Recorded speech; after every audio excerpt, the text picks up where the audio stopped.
Buenos días y bienvenidos al módulo de imagenología mamaria en el curso de especialista. Soy la doctora Castro Barba. En esta primera clase vamos a hablar de generalidades para que ustedes tengan una idea general de todos los métodos de diagnóstico por imágenes que utilizamos para valorar patología mamaria. Vamos a ver cómo se evalúa la mama, cómo se ubica una lesión en una mamografía, cómo se hace una ecografía, cuál es la ecografía automática. Vamos a tener alguna noción de resonancia. Y también vamos a ver el intervencionismo. Aquí, cuando hablemos de intervencionismo, vamos a ver cómo se conforma el equipo interdisciplinario de todos los profesionales abocados al tratamiento y diagnóstico de la patología mamaria. La comunicación entre todos es fundamental para lograr una atención adecuada del paciente. Una de las primeras cosas que tenemos que saber es cuál es el motivo de que el paciente se haga algún estudio mamario. Puede ser que estemos frente a la paciente y podamos hacer un interrogatorio nosotros, o puede ser que la paciente haya hecho un estudio mamográfico y el interrogatorio lo haya dirigido mínimamente previamente la técnica radióloga que hace el estudio. Es importante saber el motivo de consulta. Puede ser que la paciente venga por un control anual asintomática, que venga por mastalgia, que es un motivo de consulta frecuente, porque tenga secreción y es importante saber de qué tipo y de qué lado, etc. Puede ser que la paciente se acerque porque se detectó un nódulo palpable ella o lo detectó el médico en consulta. Puede ser que haya áreas de retracción que podamos ver nosotros o que haya visto el médico. Puede ser que venga por algún resultado anormal en algún otro estudio. Y también puede ser que venga por indicación del médico y no tenga mucha idea de si hay algún motivo o no. En muchos casos es de gran utilidad tener un cuestionario impreso que la paciente puede ir llenando en la sala de espera previo a hacer el estudio o puede ser llenado al momento de realizar el estudio con la ayuda de algún asistente. Es importante constar la edad de la paciente, quién es el médico derivante en caso de que sea necesario comunicarse por algún resultado o por alguna duda, saber si la paciente ha hecho estudios previos, cuáles fueron los resultados y cuándo fueron hechos estos estudios previos, así como conocer antecedentes personales de patología mamaria y antecedentes familiares. Es bueno poder saber si ha habido cirugías previas, biopsias percutáneas previas, cáncer de mama en la familia, etc. También es importante poder constar si hay alguna anomalía detectada, ya sea que la detectó la paciente o el médico, y cualquier tipo de comentario adicional que la técnica considere importante consignar en ese momento. Hay una serie de datos que es importante conocer porque ayudan en la interpretación de las imágenes mamarias. Es importante saber si ha habido un embarazo reciente o si se está en periodo de lactancia. Ambas condiciones generan un aumento en la densidad mamaria por aumento en la proliferación tisular y esto es importante conocerlo. Lo mismo si existe la administración de estrógenos, porque puede haber variaciones de un año a otro en las mamografías en cuanto a la densidad del tejido que puedan ser explicadas por esto y es importante saberlo. Es necesario recabar datos sobre cirugía y radioterapia previas. Si hubo una o más cirugías, en qué cuadrantes. Las cirugías generan distorsiones en la mamografía y es imprescindible conocer si una distorsión es nueva o es anterior. Puede haber en muchos casos cuando encuentra una distorsión posquirúrgica en un sitio que está marcado y señalado como un lugar posquirúrgico y adyacente puede haber una distorsión nueva que no sea posquirúrgica. Por eso es importante saber cirugías, en qué cuadrantes y el tiempo que transcurrió entre la cirugía y la mamografía.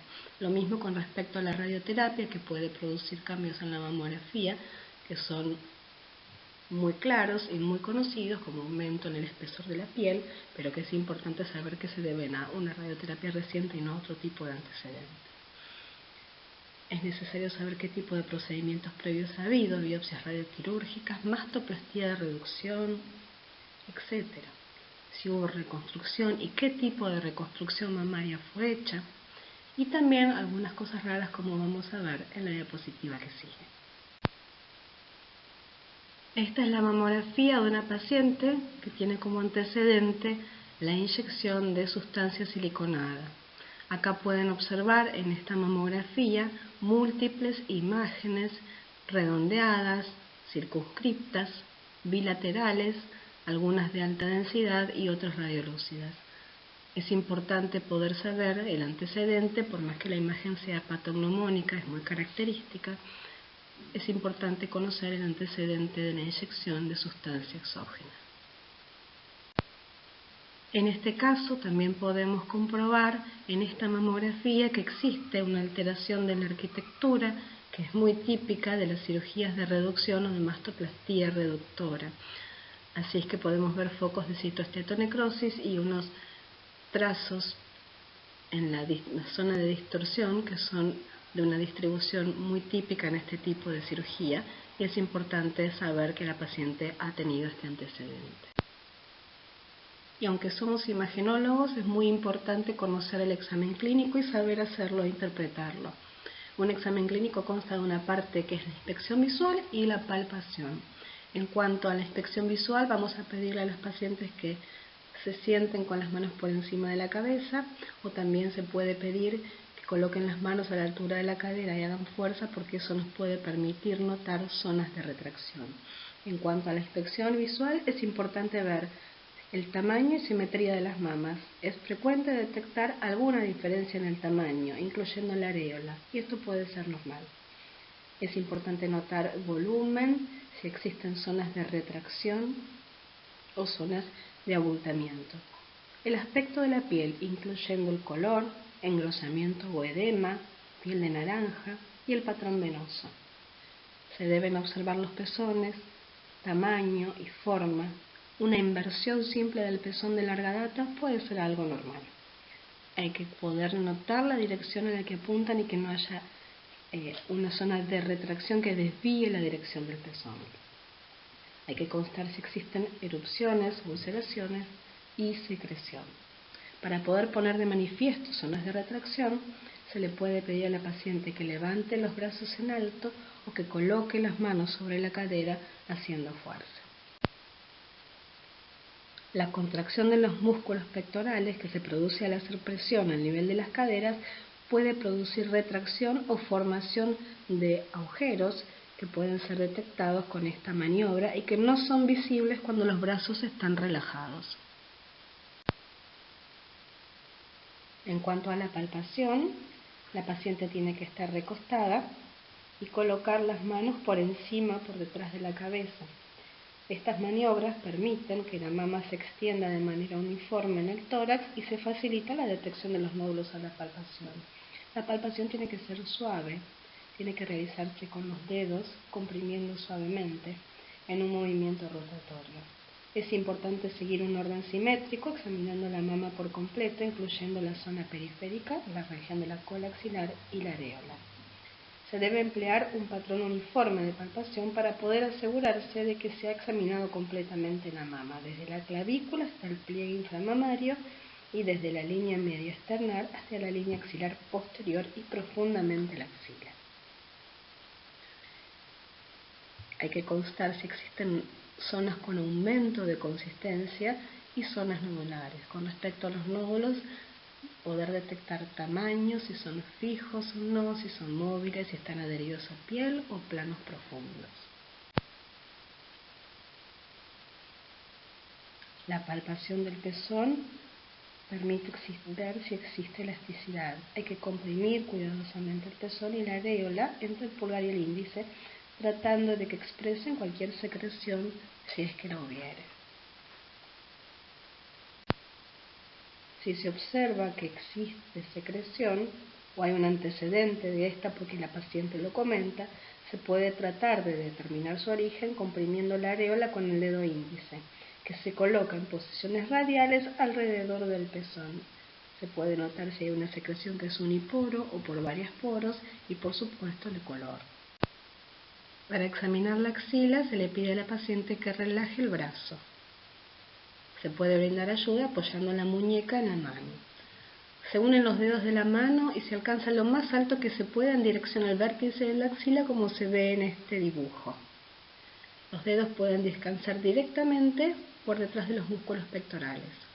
Se tiene que hacer presión con los dedos en dirección a la pared torácica e ir deslizándolos hacia abajo, tratando de palpar los ganglios centrales contra la pared torácica. De los ganglios axilares, estos son los que se palpan con mayor frecuencia. Es común palpar 1 o 2 ganglios suaves, pequeños e indoloros. Vimos hasta ahora la importancia de un interrogatorio a la paciente, ya sea que lo podamos hacer nosotros o que la paciente llene una planilla y nos dé una serie de datos que nos van a ayudar a entender e interpretar las imágenes. Vimos la importancia del examen clínico porque nos va a brindar datos acerca de lo que vamos a evaluar, tanto mamografía, ecografía u otros métodos. Y ahora vamos a ir de lleno a cuáles son los métodos diagnósticos que se utilizan para valorar patología mamaria actualmente. Tenemos 3 grandes grupos, aquellos que dependen del ultrasonido, los que dependen de la mamografía y de la resonancia. En cuanto a la mamografía, tenemos la mamografía convencional, pero también existe la tomosíntesis y también existe la mamografía con contraste. El ultrasonido, tenemos la ecografía habitual, pero también tenemos herramientas como el Doppler, la elastografía y la ecografía automatizada o ABUS, de la que vamos a hablar luego. Y en resonancia tenemos técnicas especiales como puede ser, además del examen de resonancia habitual con contraste o resonancia dinámica, lo que son las técnicas de difusión y espectrografía. Este es el panorama de métodos con los que contamos hoy en día. Algunos se utilizan muy frecuentemente, otros menos frecuentemente y algunos simplemente todavía en etapa de investigación. Vamos a hablar ahora acerca de la mamografía, el método más conocido para evaluar imágenes mamarias. La mamografía es un método que utiliza rayos X.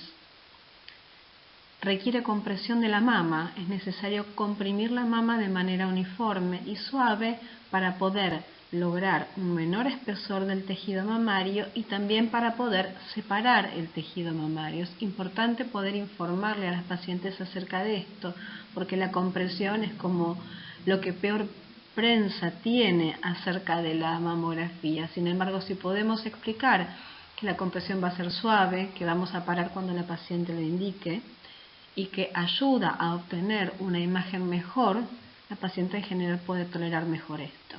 Es un estudio breve, la compresión es breve y la descompresión es automática. Una vez que se produce el disparo en la mamografía, automáticamente la mama se descomprime. Es un estudio sencillo que no requiere ninguna preparación. Sí se instruye a la paciente de no utilizar cremas, ni desodorantes, ni nada que pueda dejar un residuo en la piel, porque este residuo en la piel a veces puede dar artefactos en la imagen. No siempre, pero muchas veces. Por eso, si bien no es necesaria ninguna preparación especial, es muy importante recordarle a la paciente que el día anterior y el día del estudio no utilicen cremas untuosas ni desodorantes. La mamografía tiene incidencias convencionales, que son las comunes, pero además tiene otras técnicas que pueden ayudar a visualizar las imágenes, como son la magnificación, que ya vamos a ver, la focalización o compresión focalizada, los cambios de angulación e incidencias especiales como la técnica de Eklund, que fue creada para ver mayor cantidad de tejido mamario en aquellas pacientes portadoras de implantes. ¿Y cuáles son estas incidencias de las que hablamos? Bueno, son la incidencia cráneo-caudal, que se escribe CC, y que comúnmente se denomina incidencia de frente, cuando uno le dice a la técnica, por favor, haceme un frente, repetime el frente. La incidencia medio-lateral oblicua, o comúnmente denominada perfil, ¿sí? Es medio-lateral porque lleva una angulación. El perfil estricto, hecho a 90 grados, incidencias tangenciales, que luego vamos a ver para qué sirven, y la incidencia de Eklund, que ya les mencioné. Aquí podemos ver una mamografía en las incidencias cráneo-caudal y medio-lateral oblicua. Este es el par radiológico, esto es lo que comúnmente se hace cuando uno hace una mamografía, si no requiere ninguna toma adicional. De manera adicional podrían hacerse tangenciales, exámenes magnificados, pero así se realiza una mamografía. Vemos la incidencia cráneo-caudal o de frente y la incidencia medio lateral oblicua o perfil, donde se pueden apreciar las axilas. Además de las incidencias convencionales, en mamografía contamos con otras posibilidades. Una muy utilizada es la magnificación. Acá vemos una mamografía cráneo-caudal con una zona de distorsión a nivel retroareolar, y si queremos observar la zona con mayor detalle y precisión, podemos realizar un examen magnificado. El examen magnificado comprime únicamente la zona de interés y logra que las imágenes se magnifiquen porque aleja a la mama del detector y la acerca al foco. Acá podemos apreciar en esta vista magnificada que además de la distorsión existen muy tenues microcalcificaciones asociadas a la imagen. Veamos cómo técnicamente se logra un examen magnificado. La magnificación tiene como interés o objetivo poder ver con mayor detalle y tamaño una zona pequeña de la mama. Normalmente se usan compresores pequeños como el que vemos aquí. También puede hacerse una magnificada con un compresor más grande. Idealmente, sobre todo si uno está viendo un grupo de microcalcificaciones, que es la principal indicación de una magnificación, el compresor pequeño va a poder mostrarlo mejor. La magnificación se logra porque la mama se acerca al foco y se aleja del detector. Para lograr esto tenemos este artefacto que está aquí, que es una torre de magnificación que se coloca en el equipo, de manera que en la parte superior se apoya la mama y en la parte inferior se halla el detector. Y de esta manera se genera una distancia entre la mama y el detector que permite separarlas, y a la vez se acerca la mama al foco. Así se logra magnificar una zona. Existen además otro tipo de incidencias que podemos solicitar o que son útiles en la práctica diaria, y una de ellas es la incidencia tangencial. Está especialmente indicada cuando queremos demostrar que unas calcificaciones que se observan en la mamografía en realidad corresponden a calcificaciones que están situadas sobre la piel. Aquí vemos señalado con dos flechas dos grupos de calcificaciones muy particulares. Tienen un centro radiolúcido, los bordes bien densos, son típicamente calcificaciones de la piel. Cuando uno quiere demostrar que es así, por más que la morfología es muy evidente, tiene que lograr una incidencia tangencial. Lo que se hace es colocar una marca metálica o un perdigón sobre la lesión y lograr colocar de manera tangencial en un extremo este perdigón para que el rayo pueda tomar de manera tangencial la lesión. Aquí se logró sin siquiera utilizar el perdigón, simplemente rolando la piel hasta ubicarla en el sector, y podemos ver cómo las calcificaciones se proyectan directamente en la piel. Incidencia tangencial. Habitualmente, cuando se realiza una incidencia medio-lateral oblicua, se hace una pequeña angulación de 60 o 65 grados, depende de cada lugar, para poder tomar también la axila. Pero cuando queremos diagnosticar las calcificaciones que se encuentran en pequeños microquistes o leche cálcica, es necesario realizar un perfil estricto que se realiza a 90 grados. Aquí podemos ver unas calcificaciones que tienen una forma semicircular porque es calcio líquido contenido en el interior de microquistes, y para poder adquirir esta forma es necesario que la imagen sea tomada exactamente a 90 grados, lo que se denomina un perfil estricto. Hemos visto hasta ahora las incidencias convencionales de mamografía, la incidencia cráneo-caudal o frente y la medio-lateral oblicua o perfil. Repasamos cómo se hace una magnificación y para qué se utiliza y cómo se logra. Vimos las incidencias tangenciales para poder evaluar calcificaciones de la piel, y vimos también las incidencias en perfil estricto a 90 grados para poder valorar la leche cálcica. Queda ver una técnica adicional muy importante en mamografía, que es la técnica de Eklund. Esta técnica fue desarrollada para valorar a pacientes que tienen implantes. La presencia de implantes impide la visualización de la totalidad del tejido mamario. Los implantes son densos y pueden oscurecer parte del tejido. La técnica de Eklund logra suprimir parte de la imagen del implante, quitarla de la mamografía, excluyéndola por una técnica manual. Lo que se hace es traccionar de la mama y dejar el implante por fuera de la paleta de compresión. Este es un gráfico obtenido de un libro que luego recomiendo al final en la bibliografía.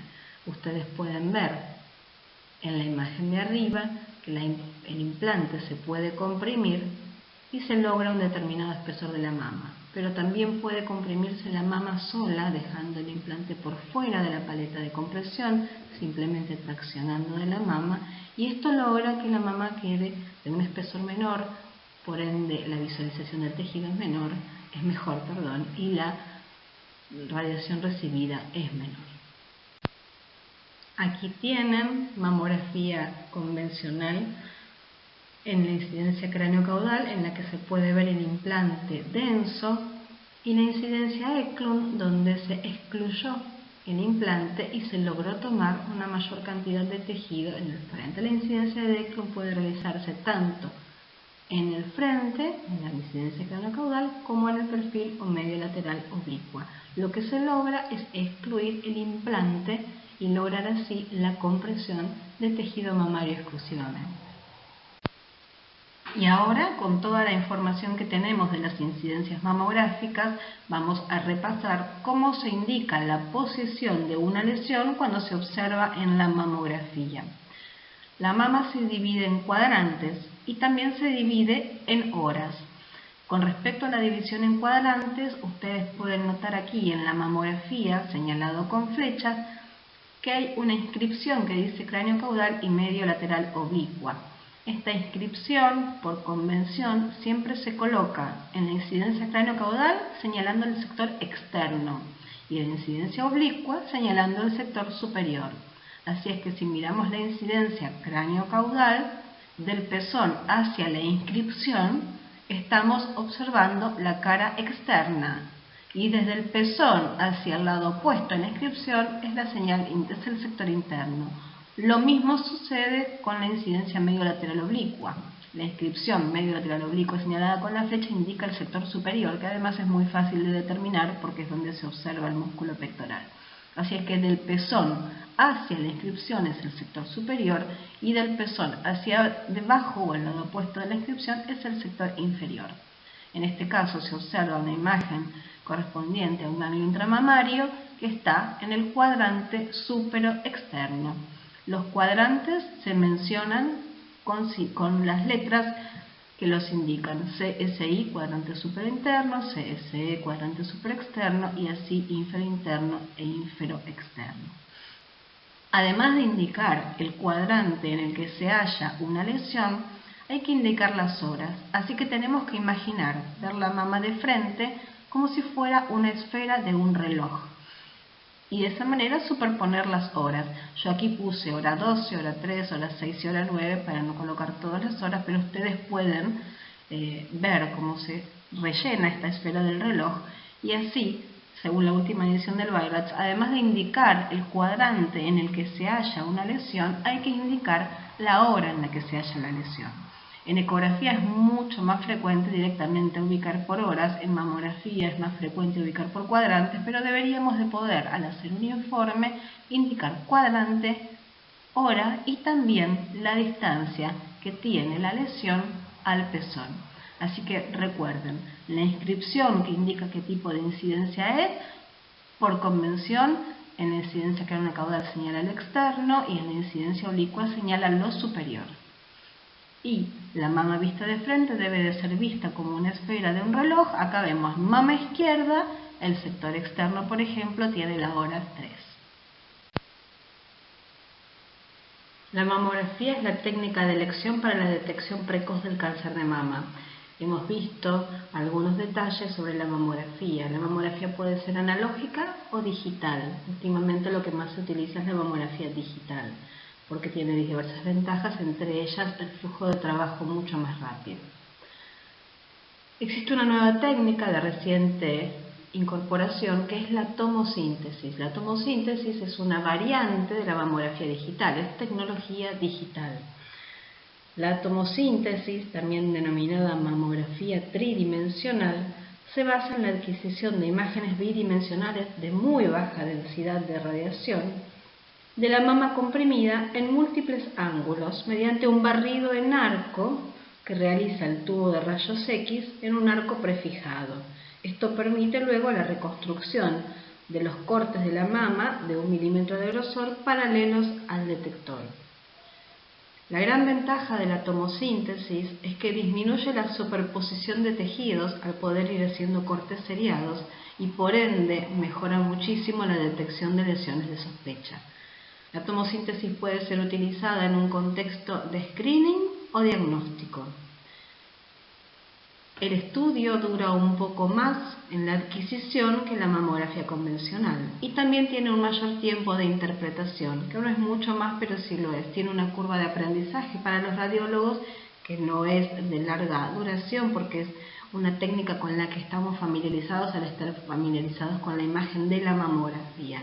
Pero podemos lograr mediante la tomosíntesis la adquisición de imágenes de la mama en distintos cortes, en un barrido en arco que realiza el tubo de rayos X.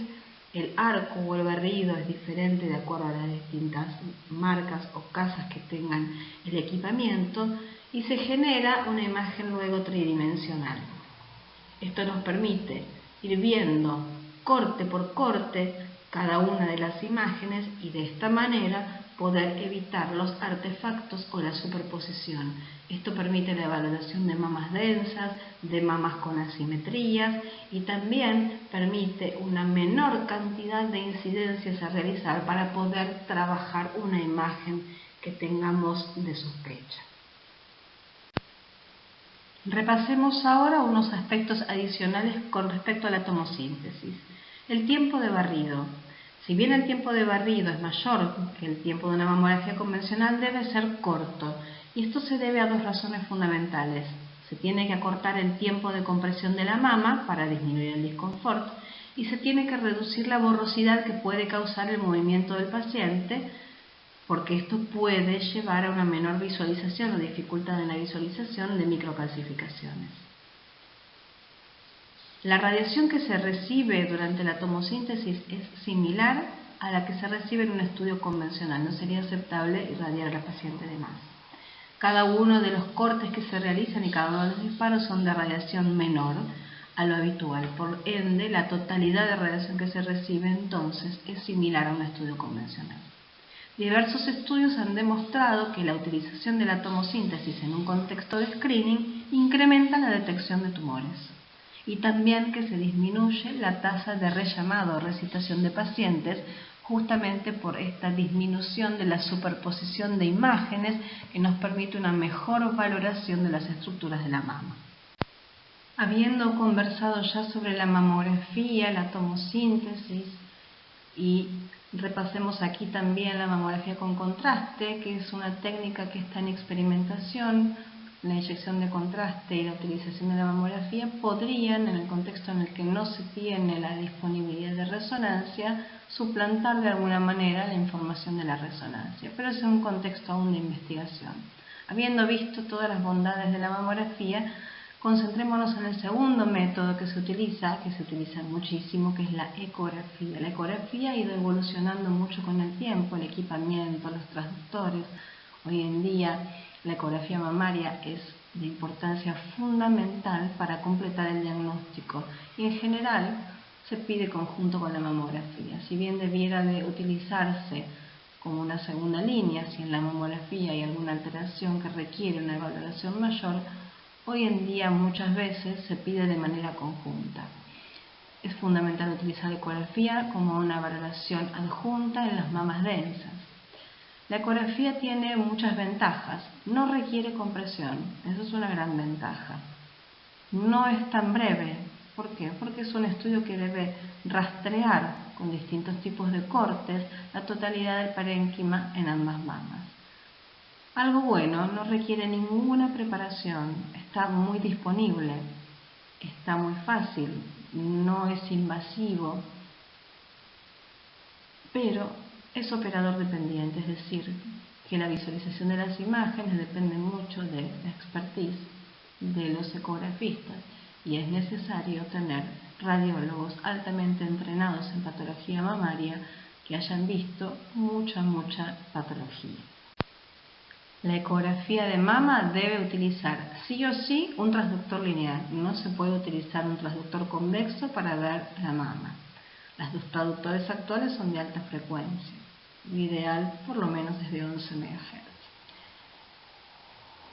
Hay que etiquetar e indicar las lesiones. Si uno va a dar un registro fotográfico, hay que etiquetar las lesiones, tomar las medidas, indicar dónde están, porque muchas veces este es el único documento que tiene el médico para poder comparar con exámenes anteriores e incluso comparar con las incidencias mamográficas. Cuando se realiza un informe de una ecografía, hay que comparar con los estudios anteriores para poder decir si las imágenes en estudio han tenido alguna modificación o no. Tenemos aquí una imagen de una ecografía mamaria realizada con un transductor lineal. Este es un transductor que está funcionando en una frecuencia de 13 MHz, como pueden ver arriba y a la izquierda. Tenemos aquí una pequeña imagen quística medida, tiene 4 milímetros. Está indicado la mama y el cuadrante. Es una imagen de mucha nitidez y que permite resolver fácilmente alguna duda que pueda existir en la mamografía. Si había un pequeño nódulo en la mamografía y podemos corroborar que se trata de un quiste, ya tenemos nuestra categorización de la imagen. Aquí podemos ver otra imagen. Esta es una imagen nodular de forma irregular. Está medida en 2 dimensiones. Es necesario indicar si es palpable o no, correlacionar con la imagen mamográfica, indicar la posición, el cuadrante y la distancia de la lesión al pezón. La ecografía permite además otras cosas, utilizar el Doppler, y tiene la enorme ventaja de poder ser utilizada para guiar procedimientos intervencionistas. Hoy en día podemos tener un diagnóstico en pocos días de una lesión como esta utilizando la guía de la ecografía y una aguja gruesa para obtener distintas muestras. La ecografía mamaria realizada con transductor en mano es un método artesanal y laborioso y que lleva mucho tiempo. El médico tiene que estar mucho tiempo con la paciente para poder realizar el estudio y escanear la totalidad de la mama. Hay un tiempo de adquisición de la imagen, un tiempo de rastreo, luego un tiempo posterior de interpretación de las imágenes. Y además, la ecografía mamaria realizada de manera manual también es operador dependiente. En un esfuerzo por sobrepasar estas dos desventajas, la que sea operador dependiente y el tiempo que insume realizar el estudio, se creó un equipo de ecografía automático, o ABUS por sus siglas en inglés que aquí tienen. Tiene muchísimas ventajas. Una fundamental, que no es operador dependiente. Es un método reproducible y las imágenes pueden ser reproducibles. Además tiene un tiempo de duración estándar. Para un tamaño normal de mama, si la mama no es muy grande, uno sabe que hay un tiempo relativamente fijo. Es mucho mejor citar a las pacientes sabiendo que no va a haber retrasos. El tiempo de lectura de las imágenes posteriormente es breve. Es necesaria una curva de aprendizaje que no requiere mucho tiempo, y el tiempo de lectura luego es de pocos minutos cuando se obtienen las imágenes y puede ser valoradas con el resto de las imágenes de la mama. Además permite vistas coronales y tiene una sola desventaja, que no valora la axila. No es factible colocar el equipo en la axila. Pero realmente tener un tiempo fijo de citación, sabiendo que no se va a retrasar a la paciente más tiempo del debido y el médico pudiendo informar en una estación de trabajo aparte, son ventajas que a la hora de elegir equipamiento ayudan mucho. Vamos a ver ahora el último método de diagnóstico por imágenes aplicado a patología mamaria que vamos a repasar en esta clase. Esta es la resonancia magnética.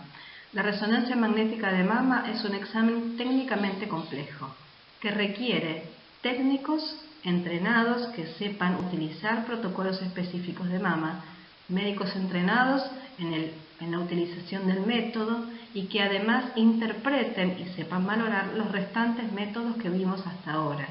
La resonancia magnética requiere de la valoración de los exámenes convencionales y de un entendimiento de la totalidad de los métodos de imagen.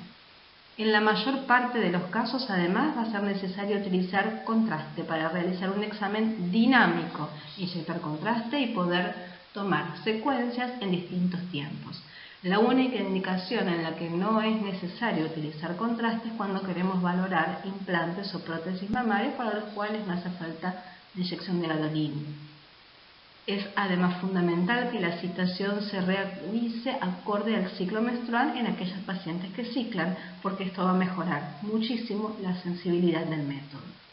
Por último, es un método que tiene indicaciones muy acotadas y muy precisas, y es fundamental ajustarse a estas indicaciones cuando se pide la realización de una resonancia magnética de mama.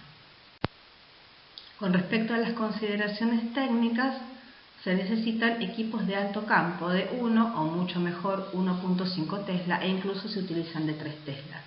Se deben utilizar bobinas específicas para mamas, ya vamos a ver imágenes de esto. El estudio se hace de ambas mamas, y cuando vamos a valorar el parénquima para estudiar lesiones, utilizamos la inyección de gadolinio de una manera particular.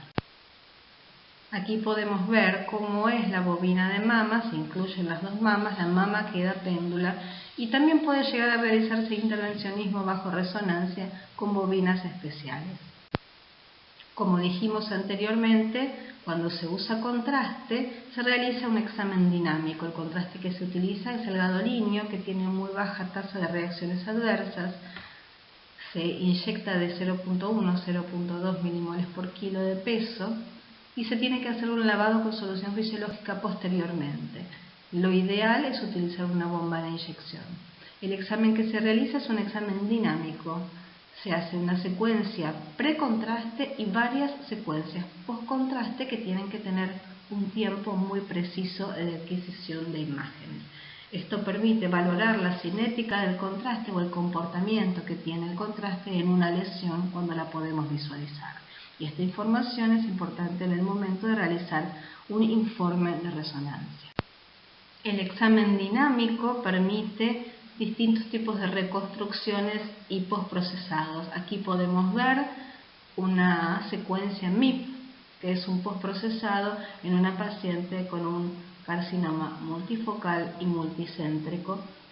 Esto está realizado, por supuesto, con la inyección de contraste. Aquí vemos una secuencia con contraste, con supresión de la grasa, donde se identifica un área de realce de tipo no masa en mama derecha. Se pueden hacer reconstrucciones multiplanares, cortes coronales.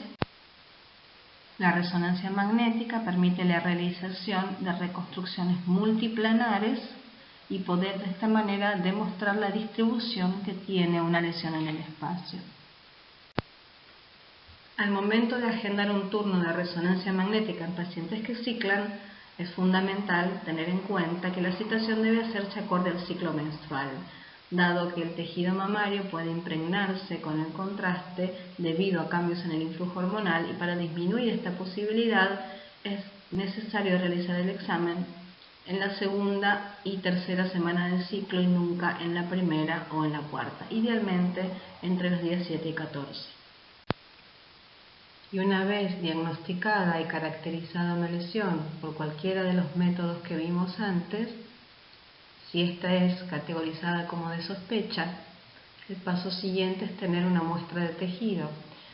Y aquí empieza el juego de todo el equipo interdisciplinario.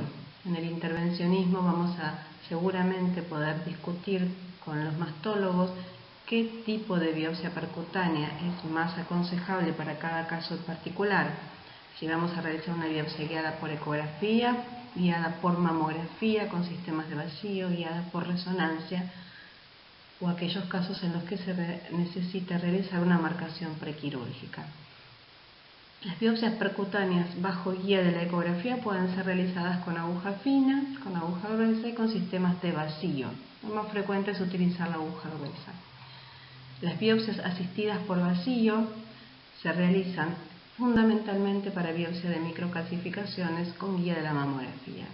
Las biopsias bajo resonancia se realizan con baja frecuencia para aquellas lesiones que únicamente han sido detectadas por resonancia y se realizan en pocos centros en el país. Las marcaciones prequirúrgicas permiten localizar una lesión no palpable previamente a la cirugía para hacerla visible al cirujano al momento de extirparla. En general se usa o carbón o arpón. Simplemente consisten en colocar una mancha de carbón o un arpón en vecindad a la lesión a extirpar para poder señalarle con una marca visible al cirujano dónde está la lesión a operar, que es no palpable, que si no, no podría detectarla durante la cirugía con la palpación. Aquí juega el equipo interdisciplinario, como yo les decía antes. Vamos a tener que darle información al patólogo sobre la muestra que estamos enviando. Tenemos que recordar que el patólogo está haciendo un diagnóstico no con la pieza entera en general, sino con pequeñas muestras de tejido. Entonces, poder decir qué tipo de lesión es, dónde está ubicada, datos clínicos de la paciente, edad, cirugías previas, antecedentes y nuestra presunción diagnóstica por la imagen son fundamentales. No podemos dejar de brindar todos estos datos al patólogo. Asimismo, una vez recibido el resultado de anatomía patológica, es fundamental e imprescindible poder cotejar si el resultado es concordante con la imagen.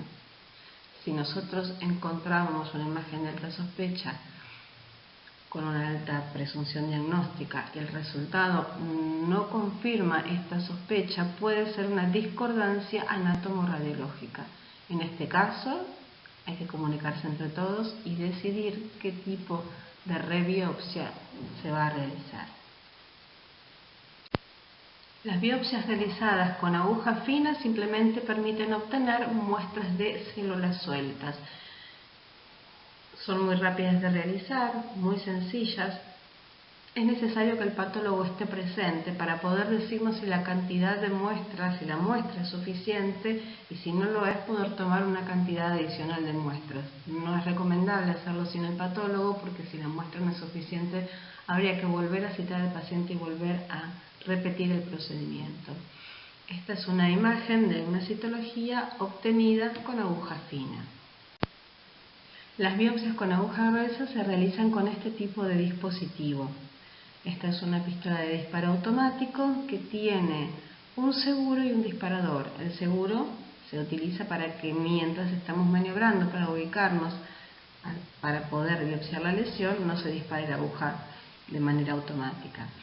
Tienen las agujas un calibre especial, en general son de 14 gauge o 12 gauge y en general se utilizan de 10 centímetros. Tienen un cortador y una camisa que se disparan de manera automática durante el procedimiento. Además podemos utilizar guías para poder colocar la aguja en aquellos casos en que el tejido sea muy difícil de atravesar o que estemos en un sitio muy profundo y querramos tener una guía hasta el lugar de la punción. Aquí pueden ver el sistema armado, la guía y la aguja montada en la pistola. Cuando uno hace una biopsia con aguja gruesa puede obtener muestras de tejido sobre las que pueden realizarse detecciones de receptores hormonales y detecciones inmunohistoquímicas. Las biopsias con sistema de vacío son sistemas más complejos. Hay diferentes marcas, yo aquí les muestro una que es la que uso siempre, que es el sistema Mamotón, pero hay otras, Suros, hay otras marcas. Este tipo de equipamiento realiza vacío. La aguja, como pueden ver aquí, tiene una serie de orificios inferiores a través de los cuales se realiza vacío. Todo esto está conectado con un sistema de tubos a un equipo que realiza vacío. El vacío permite que el tejido esté siempre en contacto con la aguja para poder cortar. Y la aguja se va moviendo, se va cambiando de posición en un sentido horario para tomar muestras en distintas horas de una misma lesión. El tamaño y peso de las muestras que se obtienen con los sistemas de vacío es mayor que con los sistemas de disparo automático que vimos recién. Aquí tienen una imagen del tamaño de una muestra. En general, la indicación de los sistemas de vacío, la principal indicación es la de biopsiar grupos de microcalcificaciones, entonces son sistemas que se usan bajo guía mamográfica. Aquí pueden ver una muestra con mayor detalle, las calcificaciones que se obtienen en el interior de la muestra. Esto se realiza para poder certificar que hemos biopsiado y muestreado la zona de interés. Hemos llegado al fin de la clase, una clase larga, espero que haya sido útil. Hemos realizado un paneo en todas las metodologías diagnósticas. Les agradezco mucho la atención y aquí dejo 2 libros que recomiendo como base para leer estos temas, que son el libro de Copas y el de Sylvia Heyward. Muchas gracias.